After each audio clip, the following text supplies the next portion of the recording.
Good afternoon, and from myself and Colgate, welcome to today's webinar. My name is Shelley Bowman, and I will be facilitating today's session. During these uncertain times, and perhaps with greater tension, anxiety, and stress within the dental arena, Colgate is partnering with Dr. Bethany Rushworth to deliver a mental health workshop, specifically discussing effective ways to manage stress and anxiety to achieve a more fulfilling life, both within your personal and professional endeavours.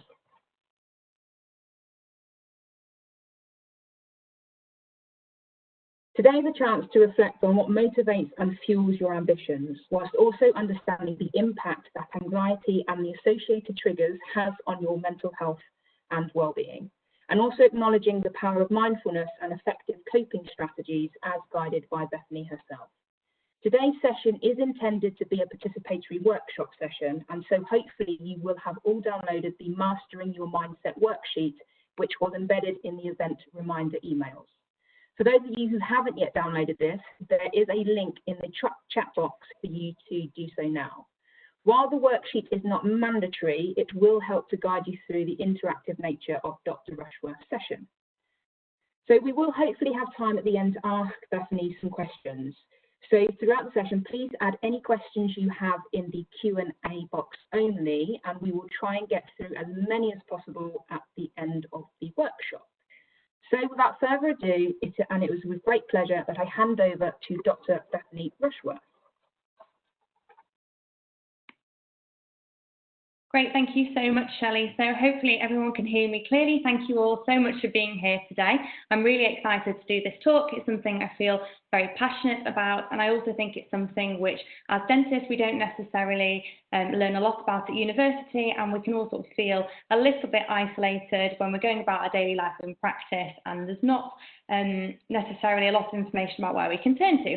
So hopefully the things I'm going to talk about today will give you some really helpful tips and tricks to manage anxiety and stress, in particular in the dental profession. And if you've got any questions at the end, like Shelley said, just pop them in the question and answer box and I'll do my best to answer them.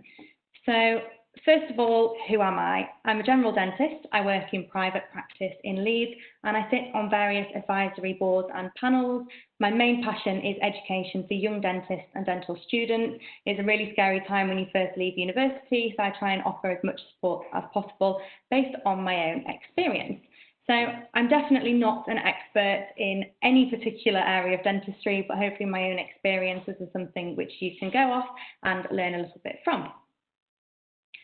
So I think it's important to explain a bit about why I'm the one doing this talk. There's certainly people out there who are more experienced, who are more qualified, especially clinically. But there aren't that many people who have been through this and are happy to talk about it. I'm a certified life coach. I did a life coaching course a few years ago because I felt that I was getting approached quite a lot asking me for advice and my own opinions, and I didn't really know how to put this together in a way that could help other people. So Colgate very kindly asked me to share my own experiences, and throughout university I really struggled with anxiety, with stress, and I really didn't know where to start. So personal development is a little bit of a buzzword at the minute, and I do think that I've really nailed down some tips, some tricks, and techniques in order to help me manage my own anxiety. I was just going to say as well, there's a little note that someone's struggling to hear with the sound. Is anybody else having issues with this before I carry on? Shelley, is sound okay for you as well? I can hear you fine. Okay, great, thank you. So for the last 8 or 9 years, it's been a gradual journey for me. I started with self-help books, videos, podcasts, and then I went on to do the coaching course. Now that was really a turning point for me because I did it really just to help myself and to learn, but then I realized that this was giving me so much information which I could then go on to help others with. So since I've done that, I've gone on to write my own ebook. I've lectured across the country on this topic. I've been involved with podcasts, been on a panel at the BDA conference, and I've written quite extensively for the media. So again, whilst like I said before, I'm definitely not probably the most knowledgeable person in the country about this topic, it's something I'm passionate about talking about, and I've also got a lot of experience doing this kind of thing, so hopefully you'll find it really helpful. I'm just going to move on to the next slide. I think working with the brands and the companies that I do, there's definitely a lot of responsibility to speak about these things and it often goes unnoticed. I think it's something which there's quite a stigma attached to. So we hope that in the form of a webinar, it's something you can feel a little bit more comfortable participating in. There's going to be polls throughout. So while you're watching this, on the right-hand side of the screen, you should be able to see a Q&A section, and also there'll be a poll section. So when we ask the questions, there'll be a yes, no, or unsure answer, and you can basically fill this in down the right-hand side of the screen. Again, any problems with that, just pop that in the chat box and we'll be able to get back to you. Okay. So where is this going? Why is this important? You should have received a workbook to fill out, and at the top of the first page, you'll see that it's saying, why are you here? So there's obviously a reason why you signed up to this webinar today. You're either feeling a bit unsure about going back to work, maybe some general life anxiety. Something has made you want to be here today, get some answers and get some advice. So while I'm talking, have a think about what's brought you here today, what maybe the issues are for you at the minute, and just make a note of them as we go along. So if you haven't downloaded it, like Shelley said at the start, that's available in the chat box for you to access. So I'm going to answer questions at the end, but do feel free to put them in as we're going along as well. The second thing which we're going to address is, who are you and what do you want? Now, when I say, do you know who you are, who are you? That seems like a really obvious question. You think, well, I'm Beth, I'm a dentist, and it's quite a difficult thing to get your head around, is actually understanding whether you know who you are as a person, what's important to you, what you enjoy, because these are all quite different things, and who you are fundamentally is what we really need to get to the bottom of. So some of the things in the workbook you will be doing as I chat you through them, and then other things you'll be able to do in your spare time, because I feel really strongly this isn't something which is a quick fix. It's not going to happen just in the course of a 1-hour webinar, but hopefully we'll give you the tools to take this forward and to carry on developing and learning. The next thing which we're going to talk about will be identifying your triggers. So triggers is a label which I've given to stressors, so things which stress you and things which make you not really your best self. So we're going to go into this in loads more detail, but identifying your triggers is going to be something that's really crucial and fundamental throughout this process. And then the next thing we'll be doing is looking at the answer. So what are the solutions for things which are causing you stress, anxiety, and basically your triggers? So why you? Over the past few years, there's been definitely a lot more talk about mental ill health, suicide, anxiety, but it's definitely something which people are still struggling with. I'm seeing it day in, day out, people posting. There's more and more social media accounts to do with mental health, and ultimately there's definitely a gap somewhere which needs filling. So the fact you're here today is great. It means you're taking a proactive approach to doing something about any kind of anxiety you may be experiencing. I wanted to just do a brief disclaimer about what this is and what this isn't before we actually get into the techniques. So this is my personal experience. It's tried and tested techniques and approaches for managing stress and anxiety. It's going to take time and patience. So like I said, it's not something that's going to happen overnight. You're not going to just do this 1-hour webinar and suddenly feel, great, I'm fixed, I no longer have any anxiety. But it's something where different things are going to work for different people, and by being patient, keeping working through it, then you should start to see results fairly quickly, and it's a lifelong process. This isn't therapy, counselling, or an alternative to professional help. If you do need professional help, if you're really struggling, then it's so important that you seek it. Obviously, with everything going on at the minute, most face-to-face services have been suspended, but there's definitely lots of other resources which you can be using, and I'm going to give you a list of those shortly as well. It's also not a one-size-fits-all approach because, like I said a minute ago, different things work for different people, and it's not going to be a case of every single thing I suggest is going to work perfectly for everybody. So it's kind of getting to grips with what's going to work for you. So a little bit about my journey, and I want you to also think about where you are now. I've obviously used some descriptive words and phrases on this slide, so how would you describe where you are at the moment? Have a little think about this, because I often find as dentists, the descriptive term I use to describe myself is, well, I'm a dentist. And really that's not who you are. It's not necessarily the place you're at in your life. Are you happy? Are you content? Are you nervous? Where are you? What's going on? And really analysing this will help you through the next part of the webinar. So you can make a few notes on the second box on page 1 of your workbook about where you are at the minute, just while I chat about my journey so far. So I started dental school in 2011 and I've been qualified for 4 years now. So congratulations to anybody who has recently qualified. It's obviously a scary time to qualify, but also well done for getting through it. The past 9 years have really been a bit of a roller coaster for me. I started and finished university homesick, stressed, and something that I found particularly difficult was going from being the top of the class. So throughout university, you're getting A's, most people having to get A's to get into university, 90% in your exams, and then almost overnight, everyone's done Bronze Duke of Edinburgh. Everybody's grade 5 piano, and everybody was getting 90% in their exams. And all of a sudden you're getting 40% or 50%, and you're just average. And that's something which most people won't admit was a problem for them, but it definitely was for me. And to go from being feeling successful academically to suddenly being, oh, I'm just average, or even below average for a lot of dental school, that's really scary. So that was where I was at in 2011, pretty much to 2016, so throughout most of dental school.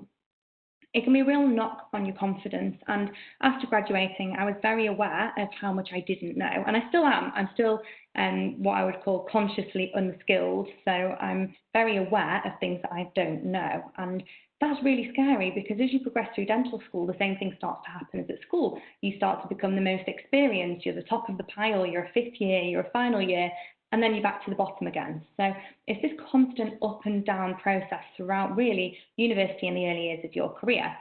So there was loads I didn't know, and I was excited, but I was also anxious. And I don't personally cope very well with uncertainty and change, and there's so much of this when you're going through university, when you first start work, so as a foundation dentist, you're at the top of the pile, then the bottom of the pile, then the top of the pile, and it's this constant roller coaster which I think can really play with your emotions. I used to feel silly when dental nurses would say about materials. I'd think, oh, I've never even heard of that, despite working in practice from being about 15 years old. So I think that, sorry, there's been another issue with the sound. Shelley, does the sound okay? Okay, fine. So yeah, I was really excited to qualify, but I was still worrying about pretty much anything I could think of. And over the first few years of my career, I was really putting myself out there as much as I could. And I realised basically when it was too late that I didn't necessarily want the spotlight on me. I was kind of running before I could walk, and then I obviously got some backlash because I was putting myself out there and maybe didn't have the things to show for it. So again, that was something I found quite difficult. And again, these are just my personal experiences. They may not be things which you've had yourself, but hopefully it gives you a bit of an idea about how different things which can seem really normal in your life can actually have quite a big impact on your mental health. So finally, where I am today, I'm much less concerned about what people think of me. That's obviously been a gradual process as well. I know I do my best, I try really hard to do the right thing, and I accept that not everybody will like me. And that's something, again, which we'll come on to, because I know that's a source of anxiety for a lot of people. And I'm getting better at dealing with general pressures of dentistry. So hopefully this kind of gives you a bit of an idea of my background, where I am now. Obviously with coronavirus, that's thrown a whole load of other things into the pot. So we've got the uncertainty of how things will be, potentially financial uncertainties and difficulties, going back into practice, complaints, what a patient's going to think. So there's quite a lot that we've got to process. So hopefully that's also given you enough time to make notes about where you are as well. So the majority of you watching will be dentists or dental professionals, and in a recent survey published by the BDJ, which had over 2,000 respondents, these were the conclusions. So you can see them in the speech bubble on the screen. Now, we know in dentistry we face stresses, but it's how we cope with them that determines the impact they're going to have on us. So there's loads of stresses which are kind of inevitable, and you're told about them the whole way through dental school, but how you then deal with those stresses is the biggest factor in all of this. Now, some stress is good because it makes us productive, it makes us proactive, but when our ability to cope exceeds the stress, then that's when we've got a problem. So I'll let you just have a minute to read through this speech bubble on the page.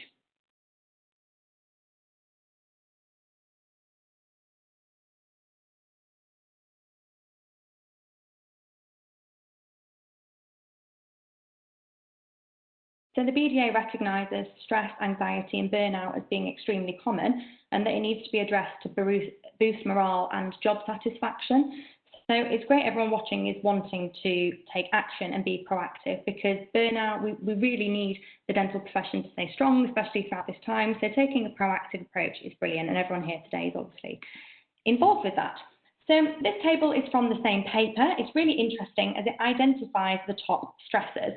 So we can't really remove these stressors without huge life changes, such as basically quitting our career, no longer being a dentist, maybe changing job, transitioning from NHS to private. So to actually eliminate these completely is going to be really challenging, basically, if you want to remain a dentist at all.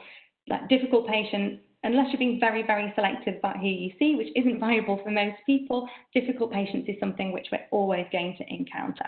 So I label these stressors as triggers. So when I said previously about identifying and dealing with triggers, this is what I'm referring to. So triggers are things which are basically quite stressful.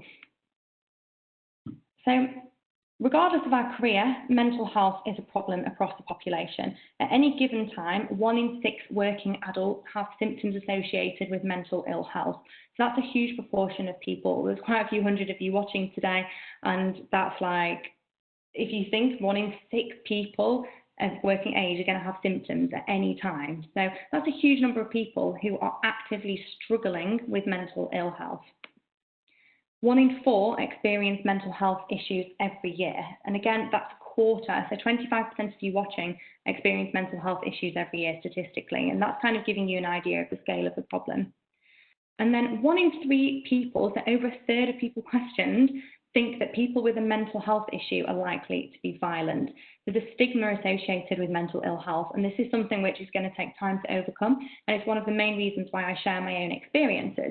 Until people are talking openly about these problems, it's definitely not going to start improving. So if you feel able to talk about it, get involved with the conversation, share your experiences, and hopefully we can start to work on the stigma here. Now, each year Practice Plan do a survey, the Dentistry Confidence Monitor survey, and last year for 2019 there was a really big emphasis on the mental health component. So out of over 400 people, so 420 respondents that answered the questions, 84% of predominantly NHS dentists and 51% of private dentists felt their current role is having a negative effect on their mental health. So just take a moment to process these numbers. 84% feel that being a dentist is having a negative effect on their mental health. 72% didn't feel confident they knew where to turn to for support if they were worried about their mental health, and 90% of predominantly NHS dentists say they are anxious or very anxious about the risk of complaints. So 90% have this anxiety about receiving a complaint, and again, that's another thing I'm going to come on to, but these are huge numbers that we're seeing. And 92% of dentists didn't feel that they could carry out their work without feeling overly stressed. So stress is a really big component of day-to-day dentistry. Now, this is going to be pre-recorded, but I will give you a few seconds if you want to take a print screen or a picture of this slide, because this is some really good, these are some really good resources for if you're struggling with stress, anxiety within dentistry, various different resources like the Dentist Health Support Trust, there's a 24-hour helpline, loads of really good content there, and people who are specifically trained to help dentists. And there's also NHS Practitioner Health. So this is directly from the BDA website, and it's got a 24-hour crisis text service, which is just at the bottom. And then for the rest of the time, there's a phone line which you can access. So there's also lots of apps and resources available, such as these here. Some aren't directly mindset related, but they include Blinkist, which is a 15-minute book summary app. So basically loads of different really good books all summarised into 15 minutes. So if you're short for time, that's when I use loads. It just gives you the key points. So loads of personal development, positivity, mindset, goal setting, that kind of thing. Udemy is online courses. So again, that's really helpful. They're really good value. So if you just have a check of the reviews before you buy any, there's some really good content on there. And then TED and Audible, again, great ways to consume content, learn about things without actually having to read and necessarily be that present. You can just listen to them. So poll number 1, hopefully there should be a poll section arriving on the right-hand side of your screen. And we just want you to have a think about, do you know who you are? So one of the fundamentals of knowing how to cope in difficult situations is knowing who you are. So we've got 30 seconds to answer this question on the right-hand side, and we've got yes, no, and unsure. Who are you? Do you know your priorities, your goals, what makes you you. So all these things, if I said to you, do you know who you are? Do you have a confident answer about this? Your instant reaction might be, yes, of course I do.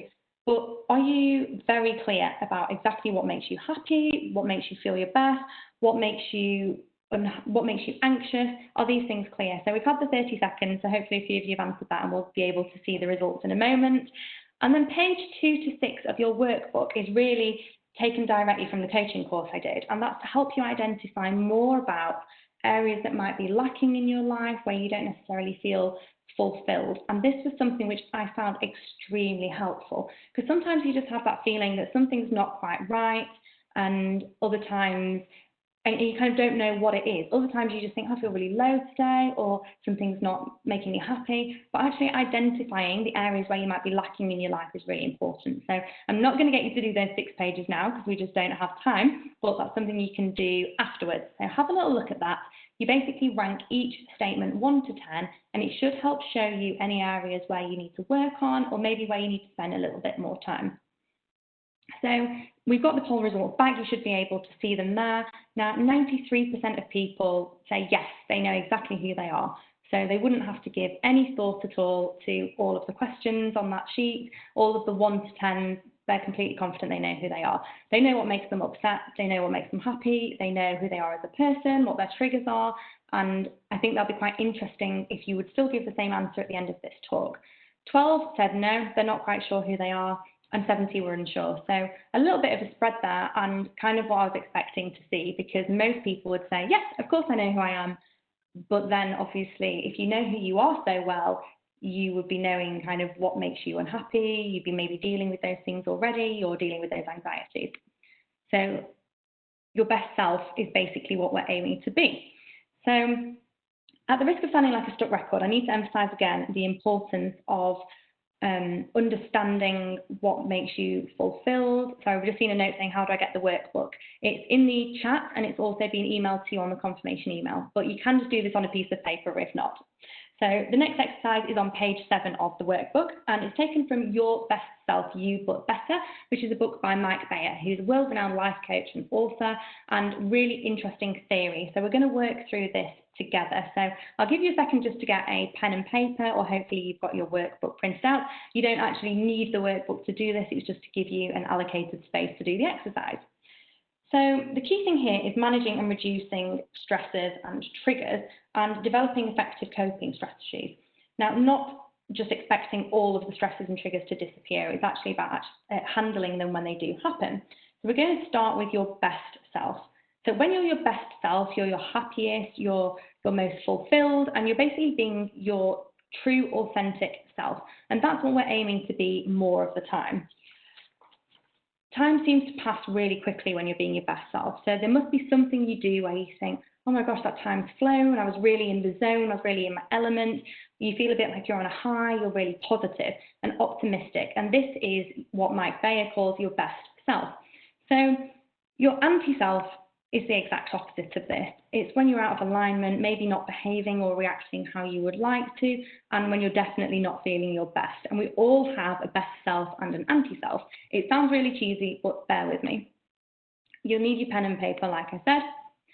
So go to a moment when you felt the best, happiest version of yourself, which is your best self. And again, you're doing this at home, no one's watching you, so it doesn't matter that it seems really cheesy. Have a think about who you are in that moment. Maybe you're getting up early, you're active, you're relaxed, you're charitable, you're confident. This is so personal, and it has to be what you really feel for it to work. So have a think about that person. Write down a few adjectives, so 5 to 10 things you can think of that define your best self. For example, confident, maybe getting good sleep. What makes you really feel like you're doing your best and being your best?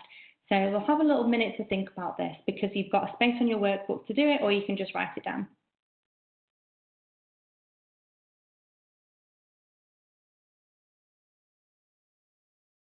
We also need to be thinking about giving your best self a name. So this could be a symbol, it could be a word, it could be an adjective. I recently saw somebody who was doing this exercise and they called themselves Sunshine. So Sunshine was their best self name. And I quite liked that one because the purpose of doing this is basically to label in your mind the two different characters within you and then reminding yourself who each of them is. I'm a very visual learner, so having a name helps, but for the next step is drawing out the character. And again, it's getting cheesier and cheesier. I don't have any apologies for that, but like me, a lot of people work really well with visuals. So spend a minute just drawing this character, and don't worry if you don't finish it. It's something which you can work on in your own time. You can go back to work on it later. But the purpose of this is to immediately be able to draw upon an image in your mind that you can go to, and that is your best self. It will remind you who you really are, your true authentic nature, and how you want to be, and it can guide your mindset in that direction, especially during difficult situations. So we'll go with the example of sunshine. Maybe the word sunshine is not enough for you, but then having a drawing of sunshine, that encompasses all of the things that you're thinking about. And again, I know loads of you are thinking, oh, this is so cheesy. I thought I was just going to be given a quick fix, but definitely give it a go and try and bear with me on this. And we're also going to do this for your anti-self. And there's loads of different ways you may want to do it. Maybe you don't want to call it, you could just call it your anti-self. It could be sort of lazy Beth, or I call it grumpy Beth, and I know when I'm being grumpy Beth. And then there's happy Beth or positive Beth, but I don't necessarily have, and I really like sunshine, so I actually stole that off someone because it worked really well for me. So I have sunshine and grumpy Beth. And having these in your mind, so again, while I'm chatting, have a think about what makes you your best self and what makes you your anti-self. And these are really helpful to draw upon. So if something really challenging happens, I think, am I being grumpy Beth here? Can I handle this like sunshine, or am I going to handle this like grumpy Beth? And it sounds bonkers, but it really does start to help. So who are you when you're being your anti-self? You're not your true, authentic best self. Are you short-tempered? Are you aggressive, sarcastic, impatient, lazy? I know I can be quite defensive when I'm being grumpy Beth. So have a think about those things. I don't want to put words into your mind, but you've got plenty of space here to be writing things down that pop into your own mind. So try and be honest. It can feel uncomfortable. I wouldn't want to admit I was defensive or that I was patronizing or anything like that, but it really helps if you work on these things, because it also kind of enlightens you to how you really don't want to be behaving. So thinking I'm accidentally behaving like grumpy Beth, I need to take some deep breaths, slow down, and I can address this as sunshine Beth is basically the first strategy. This one takes a little bit of time and practice, and you may feel a bit ridiculous doing it, and it might be that you've not actually been completely genuine with what you've written, because if you don't believe what you've written, then it's not going to be effective for you. I've tried and tested this one, and having labels for your own characters can be very powerful, as silly as it may seem. We want to practice living as our best self and minimize living as our anti-self, whilst accepting both are always going to be present. And this is a really key concept from the book, and also a key concept that I agree with. These are all things I've tried and tested, I've learned about myself, and trust me, I have tried pretty much everything, from getting up at 5 a.m, sitting with crystals on my head, like diffusers, long walks, you name it, veganism, only eating meat, anything I could possibly try that might just give me some control or positive mindset, I've done it. So this is definitely one, trust me on this, that's worth giving a go. So again, like it says here, you want to practice being your best self. Someone's just said which book. It's Mike Bayer, Your Best Self, You But Better. But you can message me afterwards and I can send you links to all of these books. So yeah, living as your anti-self, your best self, trying to minimize being your anti-self, and accepting both are always going to be there. So don't fight the fact that these are both within you. We're just trying to tip that scale towards more time as your best self. Okay. Now, something will usually happen that tips us towards our anti-self, and these are what I've been calling triggers. So they're stressors, they're things that just make you not be your best. And you can think of them as a stressor. Something happens, or you'll have a certain thought, and all of a sudden you're on your way to being your anti-self or grumpy Beth. And it can be something that's built up over a period of time, or it can be something that happens really quickly, like somebody saying something or receiving a certain message or running behind. There's loads of different things which can suddenly make you tip towards being your anti-self. Are you really clear on what this is? So this is the second poll, which I'm going to get you to answer. We've got 30 seconds again, starting from now. Hopefully that's not stressing too many people out. I don't want this to be a trigger in itself. but we'll basically give you 30 seconds. If you're a latecomer, the poll is down the right-hand side of the screen. Now, triggers aren't traits. So feeling out of control is a trigger, or running late would be a trigger. So things that aren't necessarily things about your personality, but things which will set you off and make you feel triggered and stressed and anxious. Do you know specifically what these are? So we've just got a few more seconds before this poll finishes, and we can come back to the results once they've loaded. So here are some examples of potential triggers. At the bottom of page 8 in your workbook, there's space for you to make some notes about this and record your own. These are going to be, again, really personal and different for different people, so don't go off what I'm saying necessarily. You might not agree with this. You might think running behind doesn't bother me, I really don't care. You might think you're not bothered about scrolling through social media, you might not be bothered about deadlines.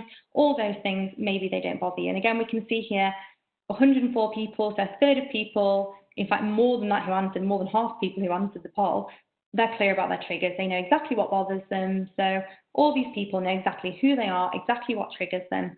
And my question I want you to then think about is, why aren't you then acting on this?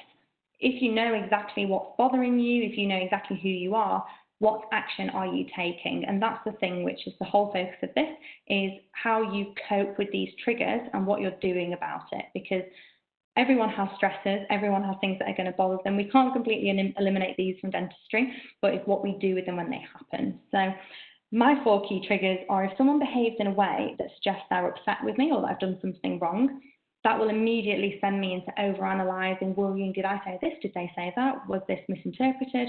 So for me, what people, not what they think about me in terms of what I do, what I wear, who I am, but if I think what someone thinks I've maybe done or said that's not correct, that's what bothers me. Lack of control, I hate if there's uncertainty and I don't know what the future holds, or if I can't control it.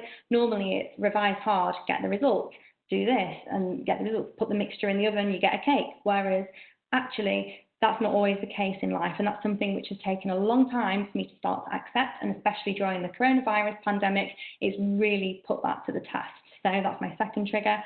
I compare myself a lot, so if I go to an event or I'm looking at social media too much, I can see myself start comparing and thinking, oh, I've not done that, I've not done this. And of course, I can't be a specialist pediatric dentist and a specialist orthodontist and a specialist oral surgeon, because you can't be the top of everything and you can't do everything, and that's okay. But for me, definitely analysing and comparing what everyone else is doing is one of my triggers. And then being tired, I call it 11:45 brain at 11:45.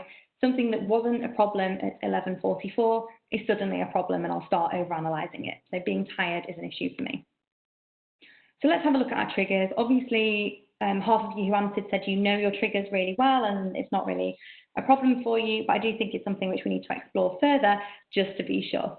So once you know who you are and what your triggers are, we can start to then identify ways to reduce the frequency or impact of them, and then start putting our energy into being our best self and developing that part of our life. So focusing on growing the positive side of our life, rather than actually worrying over our anti-self. So we're just trying to tip the balance to spend more time growing our best self. And this can be scary because sometimes quite big changes need to take place.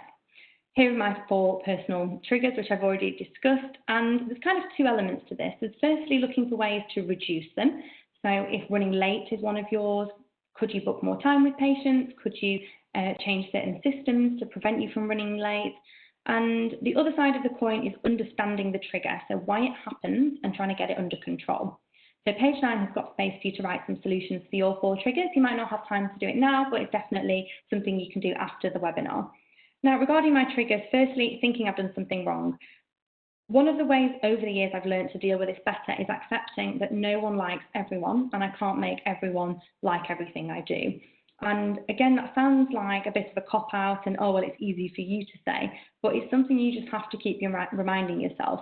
Even someone who maybe seems like the nicest person in the world, there's always going to be somebody who thinks that they're fake or says they're too nice, they try hard, or they're just doing it's false, that kind of thing. So there's definitely never going to be someone who absolutely everybody likes. This is also all based on assumption, and there's a really interesting section of Caroline Webb's book, How to Have a Good Day, which is written on the screen if anyone's interested in the book, where it says how much things are assumptions. So for example, we've all been there where we've messaged somebody, they don't reply, and we think, oh, they're annoyed with me. Was it this that I said? And you start analysing all the conversations. They've been online, you've got the blue ticks, they definitely read it, they've been online again and they've still not replied. What have you done? And then you keep playing it over in your mind, and about 4 hours later get a message saying, oh, sorry about that, the kids have been a nightmare. And you think, oh, that's embarrassing. And you spend all this time planning the conversation you're going to have, worrying about it, and actually there was nothing. So much is based on assumption. For example, another example, somebody rolling their eyes at you. The only fact there is their eyeballs physically moved in their sockets. So Phil, in response to your question, it's just on the top left of the screen, how to have a good day, Caroline Webb. So if somebody rolls their eyes at you, like I said, it's just their eyeballs physically moving in the sockets. You don't know they were rolling their eyes because they felt a certain way, unless they tell you. You don't know they were rolling their eyes because of something you said. So really trying to break down how you interpret stuff, in trying to get away from all these assumptions that we make, because it's so common. The patient who doesn't book straight back in, or their reply to you, a lot of things we try and pick apart. Body language is extremely important, and we're usually very good at reading this, but again, there are a lot of assumptions. So I try and make no assumptions, and it's really started to help me moving forward with that.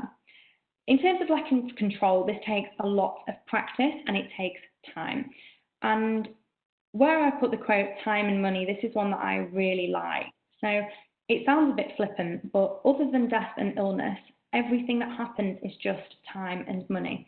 And again, I'm not saying money doesn't matter, I'm not saying time's not valuable, but pretty much anything that occurs will be resolved without either time or money. Even if it's all your money, you'll start again, and it will just take time to rebuild that. And we don't like thinking about these things. These are worst case scenarios, but it's really rare that these worst case scenarios are actually going to happen.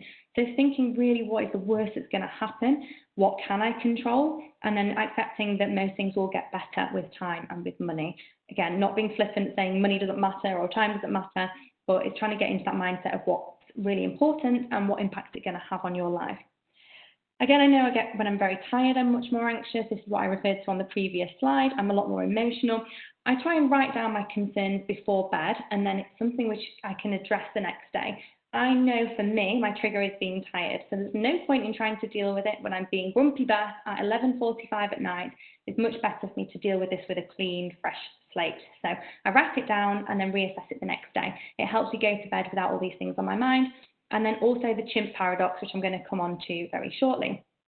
Over comparing, again, that's something which I try and minimize the trigger. So I try and avoid spending loads of time on social media. I try and minimize my consumption of looking at things where I'm going to start comparing myself. And what you see isn't always the truth. So a lot of things you see on social media are very overly filtered, they're very planned, constructed. And then finally, what's stopping me? So if you're like me and you compare yourself a lot, if someone's achieving something and then you genuinely want to achieve it, what's stopping you? So have a think about why not you? And that's how I try and focus on things. So if it's something I really want to do, I should try and do it myself rather than worrying about the fact that someone else is doing it. And then poll 3, since most people seem to know what their triggers are, do you have clear strategies to deal with things? So we're going to have another 30 seconds for this poll, and as soon as you see the countdown start on the right-hand side, you can answer. Do you have clear strategies to deal with your triggers? You've had a bit of time to write them down. I'd really recommend spending some time on page 9 of the handout, considering what you can do to make your response to these triggers come from your best self rather than your anti-self, and because that's what we're really trying to stay away from. So it's going to take practice, but are you clear on how to deal with your triggers?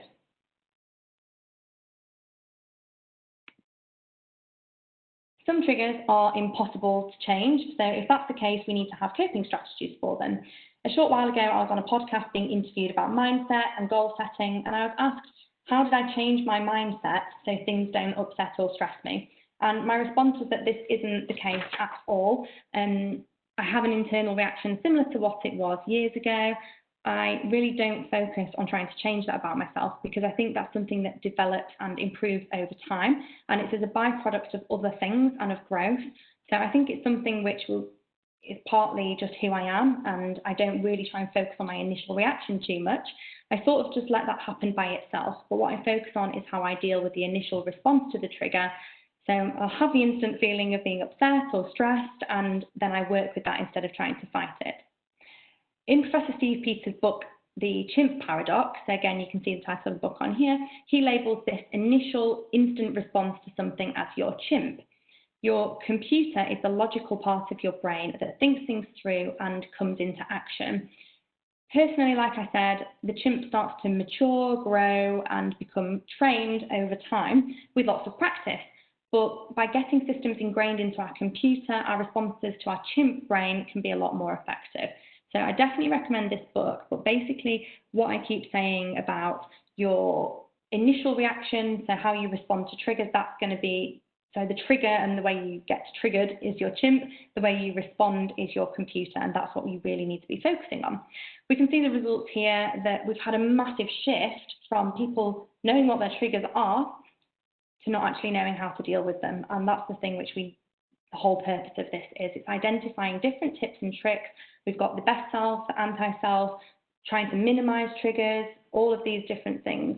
So I've just seen a really interesting question, which I would answer at the end, but I think it's relevant now, is what if a colleague is a trigger? And that's what I've been saying about maybe having to make some major life changes or life decisions. So it's either trying to cope with them. There's a few more things we'll talk about basically on these couple of slides, which should help you, and we'll kind of tie in the example of a colleague into this. So hopefully this will be helpful. So say your colleague says something that really upsets you, bothers you, and maybe every time you see them, you just think, oh, them walking in the room makes your blood boil. Now, your chimp brain thinks, oh my gosh, they're in here again. I really can't stand this person. But your computer can say, actually, what is it that's bothering me about this person? Are they harming me? Can I change any of this? Can I control any of this? What is it about them that's really upsetting me? Maybe they're being unkind to you in front of other people. Is that something which you can work on as a side note? If them being unkind to you in front of other people, are you bothered what those other people think? Are you, maybe they're in control of your income, something like that? So really trying to focus on or think about what is it that's actually bothering you about the way they're behaving, and how are you responding? Maybe they've got something going on. Are you responding to this as your best self, or are you responding to this as your anti-self? Next, make it into a balloon. So again, I'm realizing throughout these slides I'm sounding increasingly bonkers because we've already had drawing yourself as a sunshine, and now we're on to balloons, but just try and bear with me. So the balloon concept is basically a mindfulness theory. You might have heard of it described as other things, so the floating away technique. It's partly described in one of Gabrielle Bernstein's books, so that's again what I've referenced here, and it's also mentioned by Katie Piper, so I've actually come across this loads of times in various mindfulness books, personal development books. This technique involves giving your worry or concern a shape, a colour and a size, and basically turning it into a balloon. Now, I once had a really stressful incident happen to me when I was a dental student, and it kept coming into my mind all the time. So when I was trying to sleep, I kept thinking about it, I kept replaying it, and this was the one thing that really helped me move on. So for me, my balloon was navy blue. It was kind of a dynamic blob, almost like jelly that wobbled around, and it was quite big. And every single time this thought comes into your mind, put it in the balloon and send it off into space. And every time the thought comes back, you have to restart the process. I found this particularly helpful at night time if I was struggling to sleep, because as soon as the thought came into my mind, I would send it away in a balloon. And it can be really tedious at first because you think, well, I'm thinking about it all the time.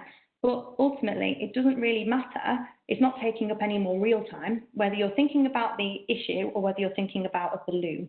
So instead of thinking, I can't spend all day thinking about a balloon, if you're spending all day thinking about a balloon, it's because you were spending all day thinking about the problem. So trying to actually focus on sending this problem away. Every time it comes into your mind, send it away again. It really, really helps. And you will find you're having to send that balloon away a lot less frequently. And I almost feel like my mind, like I couldn't be bothered to keep dealing with this balloon. So I stopped thinking about the problem, because you kind of get tired of this balloon coming and going all the time, and it actually helps you to move on. So I really love this theory. It worked particularly well for me when I couldn't sleep. And I'd love feedback if you're trying any of these things after the webinar. If any of them work for you, it's really helpful to know. So again, in terms of the colleague situation, If this is something which is keeping you awake at night, another thing, if it's out of your control and it's not something you can change, think of this colleague as a shaped balloon. Maybe they're a red triangle, maybe they're a green square, but try and picture them as a shape attached to a piece of string and letting it go, and just helping yourself to become more at peace with the situation. The rule of 5. So I thought this was my own concept, and then I recently saw something mentioned in a Forbes article, so I honestly don't know where it came from, but I love it. If it's not going to bother you in 5 years, it isn't worth 5 minutes of your concern. And you can work backwards from 5 years to 5 months to 5 weeks, days, hours, and that will allow you to allocate the concern a proportionate amount of energy. So if something's not going to be bothering you in 5 years' time, it's definitely not worth 5 minutes of your concern. Again, certain things like death, illness, yes, I appreciate there are going to be exceptions. People will always find an exception to the rule. But in general, again, like the colleague, is this colleague going to bother you in 5 years? Or even on a bigger scale, if you leave your job, where are you going to be? I'm not encouraging everyone to just start leaving their jobs, but if that's what you need to do to be happy and to be fulfilled, and it's a practical time for you with an action plan and a strategy, in 5 years' time, are you still going to be worrying about what your ex-colleagues thought of you?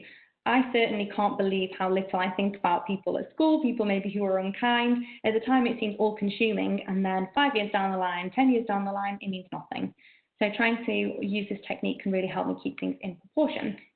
And then making a list. So I like to do this in 3 columns. I'll have things which I can control.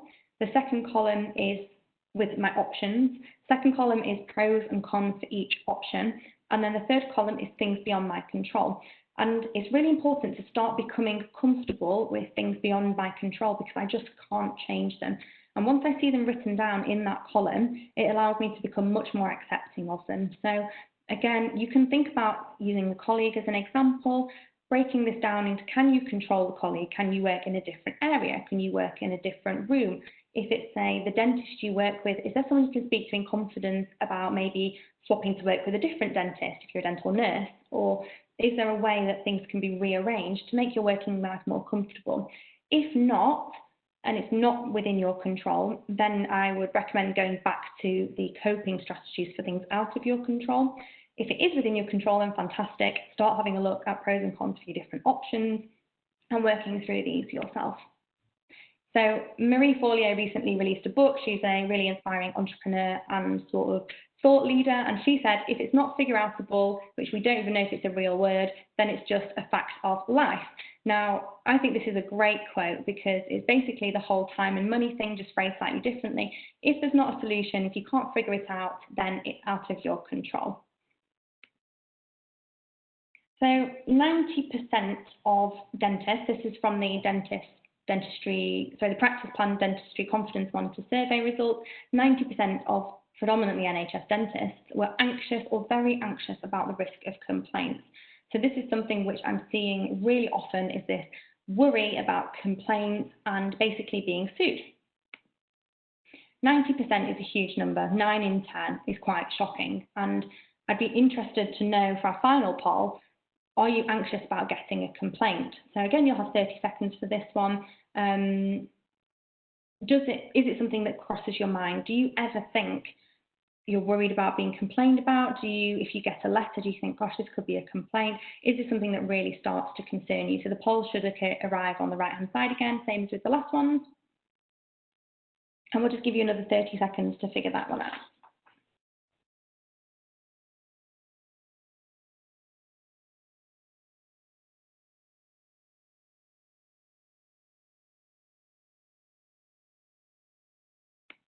And just while the last few people answer the poll, I think the major point here is risk versus consequence.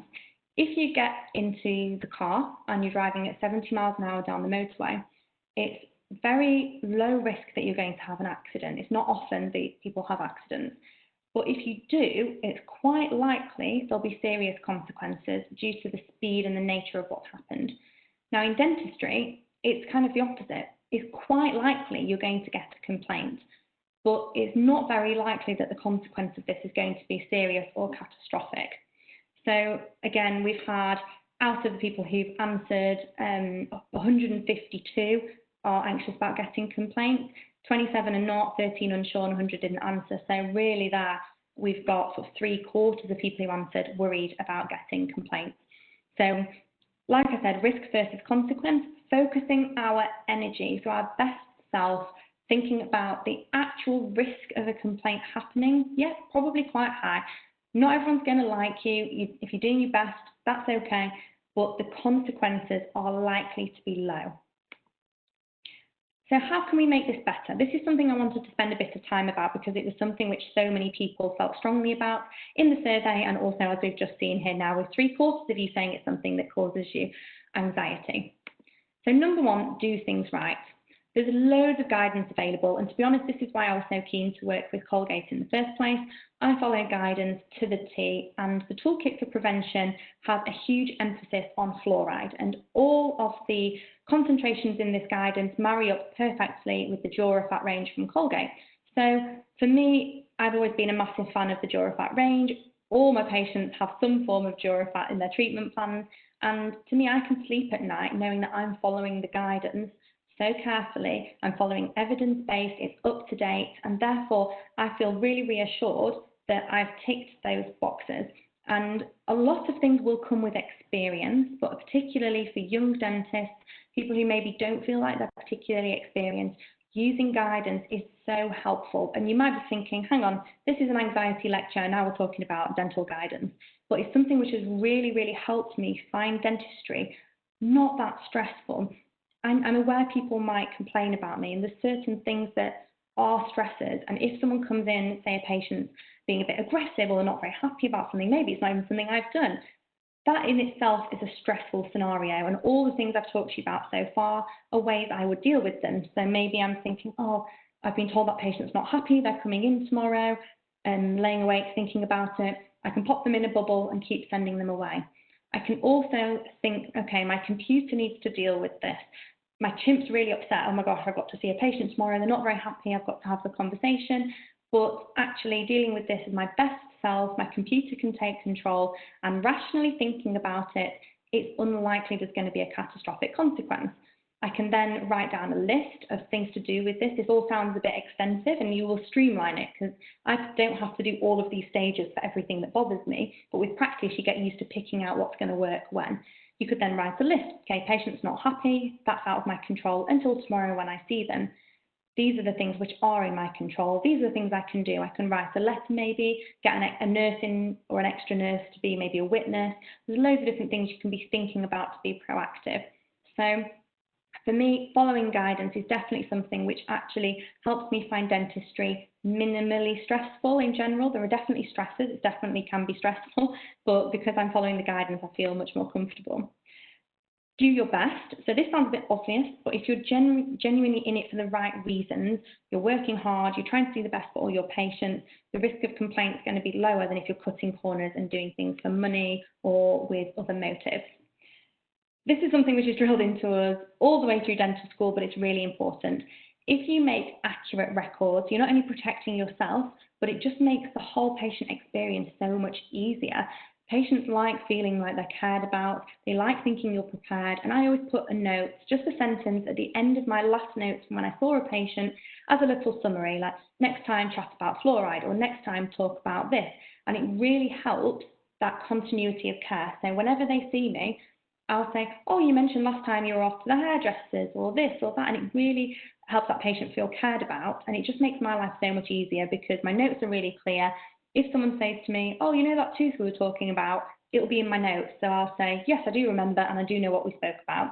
So making sure your notes are contemporaneous, not for defensive dentistry, not to protect you if you get sued.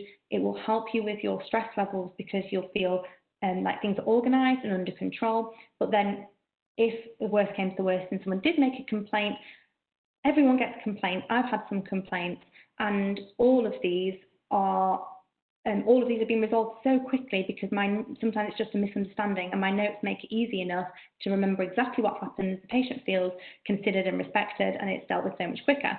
Someone's just said it takes them ages to write their notes, and I do appreciate that. I use quick notes, and you have to be really careful with doing this because it's important to leave them blank so you fill them in, because if you're just saving a standard note for everybody, that completely defeats the point.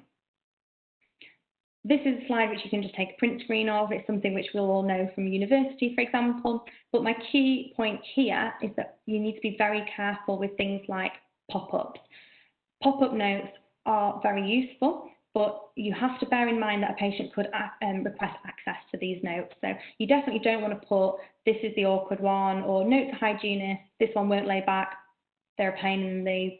So you have to just be very careful what you put, because you have to imagine your patients are going to see your notes. It needs to be constructive, it needs to be productive, and it needs to be relevant. And then finally, be nice. Communication is key. Chat to your patients, show interest. It's not likely someone's going to complain about someone that they like. And I feel like I've got a really good relationship with my patients. So if there's something which they're not quite sure about, most of them can just speak to me, and they feel comfortable doing that because I create that environment for my patients. So personal development is a bit of a buzzword, and I do actually think that you can do too much. So my key piece of advice is only work on things that you feel you need to change about yourself, because this is where the workbook exercises on page 2 to 6 are so useful. If you try and improve every bit about yourself all the time, or you try and be perfect, that's not going to help you feel fulfilled. It's not going to help you feel more happy, because you're doing these things for the wrong reasons.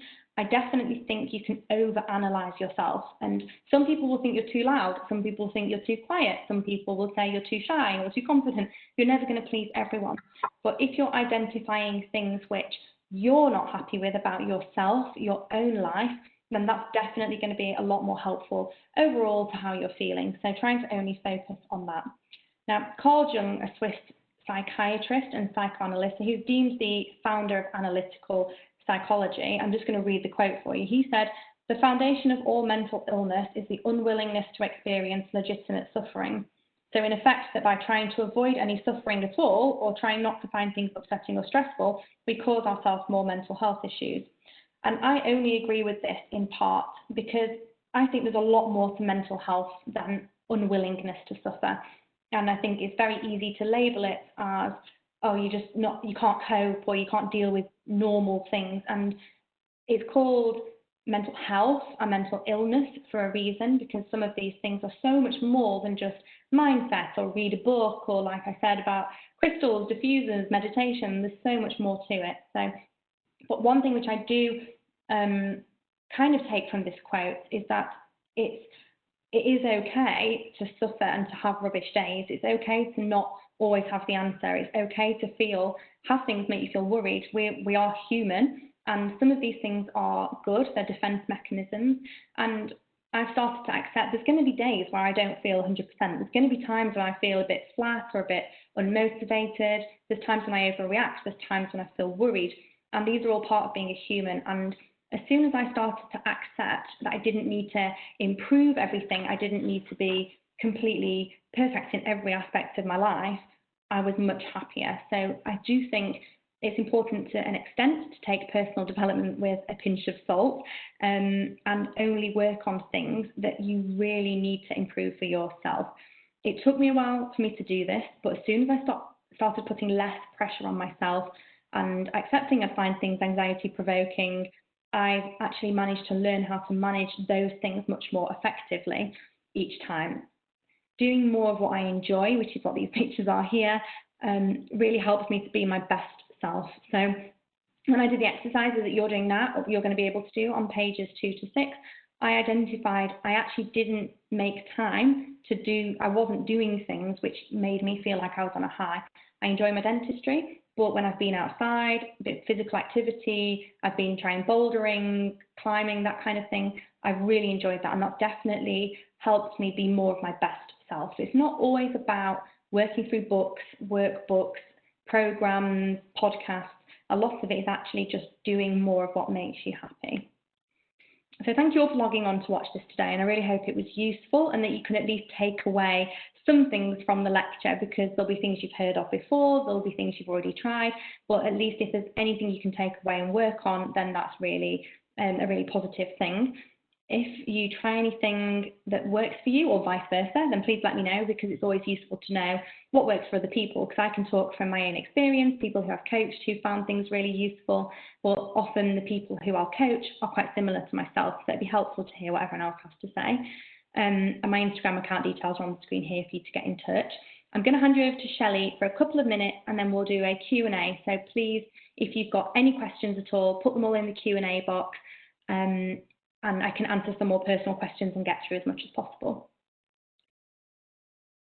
I'll just give it back to Shelley. Thank you so much, Beth.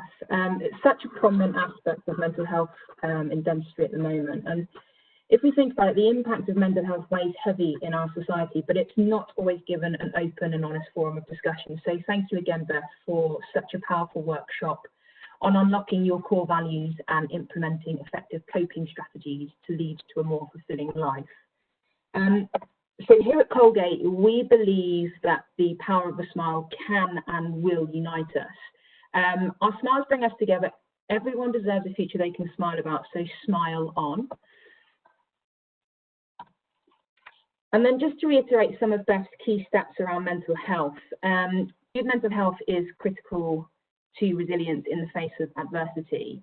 Discrimination affects 9 out of 10 people with a mental health problem, and as Beth alluded to, 1 in 4 of us will experience a mental health problem each year. So that is why Colgate is partnering with the mental health charity Mind. As the leading mental health charity in the UK, Mind aim to ensure that no one has to face a mental health problem alone. And Mind provide advice and support to empower anyone that is experiencing a mental health problem, campaigning to improve services and raise awareness and promote understanding. And Beth has outlined some assets for you to go on and sort of have a look at what support is available. So I do really recommend that you do that. What I just want to make you aware of is that in support of Mind, Colgate is implementing an in-store donation campaign whereby for every tube of Colgate Total toothpaste sold, Colgate will donate 10p. This initiative will be launched in Tesco at the end of July, with plans then to roll out this initiative across other supermarket chains later on in the year. So that's just a snapshot of what Colgate are doing to support charities relating to mental health. So as Beth said, we're going to move on to a question and answer session. We have about 15 minutes and we'll try and get through as many questions as possible. So the first one that I have, Beth, is which life coach course did you complete?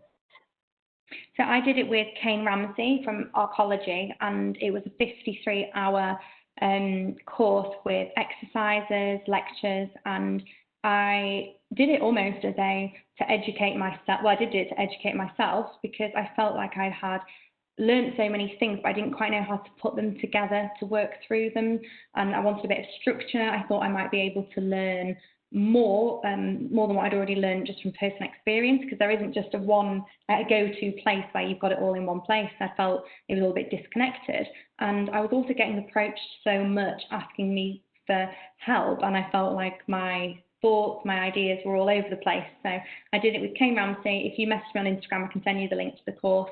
It wasn't particularly expensive, and it was just really useful. I never thought I would necessarily do something with it, but it definitely gave me tools to be able to put systems in place and write, like I said, write my own ebook which is basically a 100-page version of the workbook which you've got there in front of you. Perfect, thank you. The second question that I have, if something isn't going to plan, how do you stop yourself from getting into a negative thought pattern and doubting yourself? This is a really good question, and I think a lot of it is practice. When something's not going to plan, this is when our chimp or our anti-self jumps in and sort of our initial reaction, and allowing yourself to have that initial feeling like I'm upset, things aren't going to plan is okay, but then trying to keep reminding yourself of your best self. So going back to sunshine, as we'll call it, your best self, going back to the approaches which you've been practicing. So this just takes lots and lots of practice. It's taken, like I said before, almost 10 years I've been interested in this topic, and I've been trying to find ways basically to cope with things. So I've always found I've worried a lot more than, well, I felt like I've worried a lot more than people around me, that kind of thing. And it's taken a lot of practice. So focusing on who your best self is, focusing on how you process these things. So what is it about, if it's not going to plan, looking at, okay, what is it that's bothering me here? Can I control it? If I can, what are my options? If I can't, how can I start letting this go? And just really working on, no, I'm not that person anymore. I'm not grumpy Beth. I can deal with this as sunshine. So hopefully that makes sense. But a lot of it is practice and conditioning yourself. Like I said, I've not really bothered to try and change my instant reaction, because I just think that's built in, and gradually it's got better by itself. But I will never change if a while ago I parked in front of somebody's house on the road. I wasn't blocking them in, I wasn't doing anything wrong, and they came out of the house and actually screamed at me. Like, they put my windscreen wipers up and then they came and shouted at me, and my heart was racing, my mind, I felt a bit dizzy almost, because I was so shocked about the whole situation. And I could never change that. If a man runs out of the house and screams in my face unexpectedly, I'm never going to not have that initial reaction of, this is really horrible and stressful. But then in the past, I'd have thought about it all night. I'd have been really upset. I'd have kept analysing it. All I said was, I'm really sorry. But I would have been analysing, did I say this? Did he say that? That one went in a balloon. I put that in a balloon, and I kept sending this angry man off in a balloon. And I don't feel like you can immediately just fix these things. It just takes practice. And I've just seen someone said, yes, it's Kane Ramsey. Someone asked me which course it was, Kane Ramsey. Brilliant. Next question. Your slide mentioned imposter syndrome. Have you overcome this? I definitely haven't fully overcome this. There's times when I think, it's almost like you think, oh, I'm going to get found out, that it's not really me. And it obviously is. Everything you've done, my CV or portfolio speaks for itself, but there's still times when I think, really, me? They really want me to do this? And it's never going to go away completely. But a lot of that is positive self-talk and thinking, well, why not you? And if you want to achieve something, put in the work and then enjoy the rewards for that. So I think a lot of it as well is not feeling guilty about the position you're in if you've worked to be there. But I don't think it's something that can just vanish overnight. I think it takes a lot of, again, I know I keep saying it takes practice. There's not a quick fix, but trying to identify why you feel that way. So why are you, it's basically feelings you're putting upon yourself. So why are you not showing yourself that self-love and that deserving? Why do you have this approach to it that you shouldn't be the one on the stage or you shouldn't be the one presenting? So trying to identify why you feel that way and where these thoughts have come from. Mm-hmm. Brilliant. This is a good one. Do you have any tips on managing your time to have more time for doing things you enjoy? Right, so factoring into my diary time for me, I'm quite strict with that. And I'm really careful now what I say yes to, and I only take on so much. If something seems like a great thing to be involved with, I'm just honest and I'll say, I don't have time to do this right now to the standard I want to. Is there an option to postpone it? And in the past, I maybe wouldn't have had the confidence to do that, whereas now I would be quite comfortable saying, can you come back to me in a couple of months and do it then? And it's learning kind of what to say yes to, what to say no to. Personally, I was really careful when I graduated not to take on huge financial burdens. I've tried to always live within my means, so I don't feel pressure to work 7 days a week to try and keep up with something. And also, I put myself first and my friends and my family. I put my life first. And as soon as I stop enjoying something, there's obviously things we have to do in life. Like I don't like emptying the dishwasher, but if I never emptied it, I'd never have any plates. So there's things you do have to do, but if the things you don't have to do that aren't fulfilling you, then try and reduce them. Yeah. Okay, so for someone very passionate about a career in life coaching alongside a dental career, what advice would you give for how to use these skills to help in dentistry specifically? Well, as we've seen in the statistics slides, there's a huge need for this. There's a lot of people struggling. I think identifying why you want to do it, because if you want to help people, there's plenty of people who need that. They're offering resources, potentially free resources initially. I think it's very important that you value yourself, but you have to start somewhere. And if you don't have experience, a great way to get it is offering your services for free. So doing a coaching course, offering coaching perhaps to a friend or a family member for free, just to get experience and feedback. And we're all always learning, so don't be too upset if you get knockbacks. There's always going to be somebody who says, didn't quite work for me. So I definitely say getting practice, getting experience, and approaching, I use this story all the time, but I wrote a couple of years ago to 100 different magazines and newspapers with pitches for articles, and one responded. And instead of thinking, oh, no one's going to, only one, actually, I thought, well, yes, that's one, that's my foot in the door. And I wrote my one article. And then after that, when I next approached them, I could say, I've previously written for X, Y, and Z. So putting yourself out there, writing articles. Don't expect to be doing a TED Talk next week, but getting the ball rolling, and also it will snowball. So if you're writing for different magazines, if you're maybe guest posting, so reaching out to different websites, it doesn't have to be dental, but for example, dental websites, asking if you can write blog articles for them. So initially, you're probably going to have to give some time for free to build a bit of a reputation, get yourself known, get experience. But yeah, that would be my advice, is just start reaching out to people and getting experience. Thank you. And then one to cast your mind back 4 or 5 years ago, Beth. What advice would you give your younger university self to deal with workload and social situations that come with this new stage in life? In terms of the workload, I think that I was so worried. I've wanted to be a dentist since I was 9 years old, and I was so worried after all the work I wouldn't get through. But if you put in the work, most people do get through. Most people will pass. Even if you have to resit a year, I was so scared of having to do an exam again because of what people might think, or having to do a year again and think, oh, my whole year's going to think I'm not clever, when I wouldn't have thought about that about someone else redoing an exam. So why would they think that about me? So trying to not think too much about what everyone's going to think of you, and not worrying too much. Again, that's so much easier said than done, because I've passed, I'm a dentist, so it looks like, oh, it's easy for you to say, but trying to keep it in perspective and think, actually, it's most likely that you will get through this.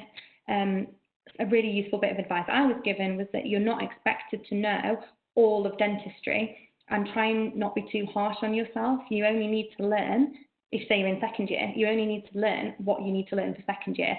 I used to have a book about this big and think, oh, I need to know all of that, and I didn't. To pass the exam, I did not need to know that. So another thing to bear in mind is when you finish university, your patient doesn't know what marks you got. They don't know if you resat an exam. They don't know if you resat a year.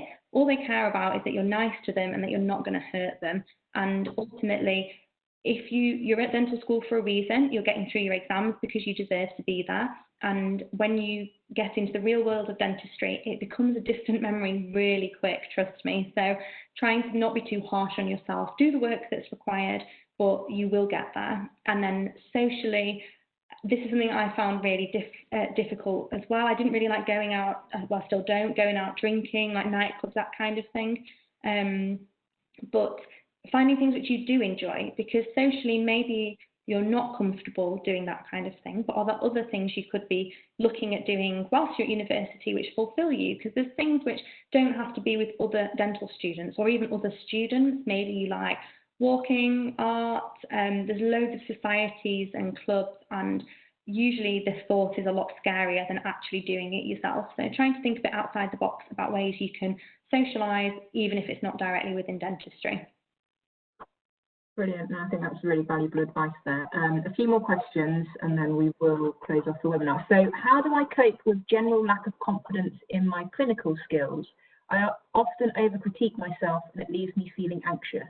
Anything I can proactively do to help myself, or just time needed to gain more confidence as my career progresses? I think because we live, you've probably heard this phrase so many times, but because we live in a litigious society, it can be really scary to try new things and to practice them. And I'm not sure if this is from a dental student or a dentist. As a student, it's completely normal to not feel confident in your clinical skills. I think I'd done like a couple of crowns as a dental student, and then you leave and think, I'm now a dentist, my patients expect me to be the same as everyone else. But that's the purpose of foundation training, to be supported. Don't be scared to ask questions. practice the things which you're not that confident with, and try not to compare yourself, because I can pretty much guarantee no one early in their career is really that confident. And if they are, then they're probably unconsciously unskilled. And this is something that my dad always would say to me, that you can be unconsciously unskilled, which is the scary thing when you don't know that you're bad. You can be consciously unskilled, which is where I would say I am now. I'm aware of what I don't know. You can be consciously skilled, or you can be unconsciously skilled. I think that was all of the right ways around. But usually as a dental student, you are consciously unskilled, and that's a safe place to be. So it sounds like you're actually really safe. And anyone really early in their career who thinks they know it all, they're more likely to be unconsciously unskilled, which is actually quite dangerous. So that you're definitely in a good place. If you're critiquing yourself, you can only get better. You're aware of where you need to improve. A lot of what we put on social media, I've done cases before and thought, that is not going on social media. Nobody's seeing that because it doesn't look good. And I do dentistry where I think, that could have looked better, or there's obviously, I think I'm a good dentist, but there's always times when we think we could have done better. So try not to be too harsh on yourself with that. It sounds really normal what you're going through. If you are a dentist and you've qualified, maybe have a look at identify areas you're struggling with, maybe try and get a clinical mentor if there's someone in your practice willing to help, and have a look at investing in some courses to improve your skills. Okay, thank you, Beth. Last question, and I think this is really fitting given the current situation with COVID-19. So ongoing mental health issues flare up when under stress, when you are vulnerable. It's hard to focus in these circumstances. Where to get help? Okay. I don't know, Shelley, if you can pop back to my slide about, there was a list of different places. Yeah. I can't tell you which number, it's just a little bit before, but everything in reverse. Rewind.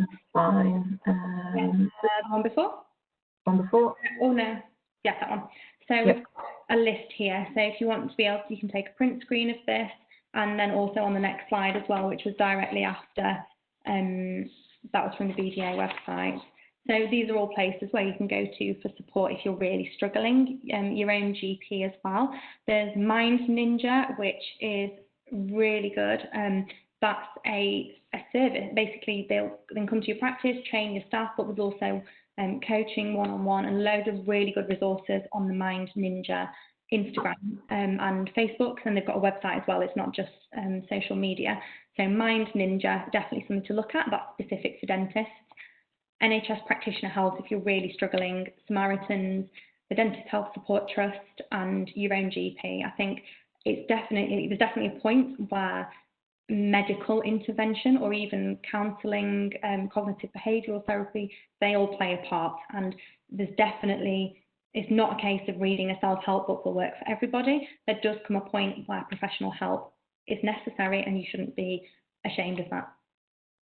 Perfect. Thank you so much, Beth. So that wraps up questions. But before we sign off, I just wanted to signpost you. So for further educational resources, please do register on our Colgate Professional website if you haven't already. Here you will be able to access a wealth of ECPD as well as patient and professional resources. An additional service which we have added to the professional website. So in these current times, it's difficult to stay connected, but to help you guys stay connected, you can also request e-visits from your local Colgate oral care consultant. Now, these can either be one-to-one or group sessions. An e-visit is an easy, secure way to keep in contact with Colgate. The e-visit itself will be conducted over a video call, similar to this one today, and there is still the functionality and ability to see all of the information you would usually be presented by your Colgate representative face-to-face. So that concludes today's webinar. Again, a massive thank you to Bethany for today's session, and I hope you all found the session very valuable, and I can see a few comments coming in the Q&A and chat box about how beneficial and valuable you have found it, so that's brilliant. So stay safe, guys, and we hope to see you again very soon. Take care. Thank you.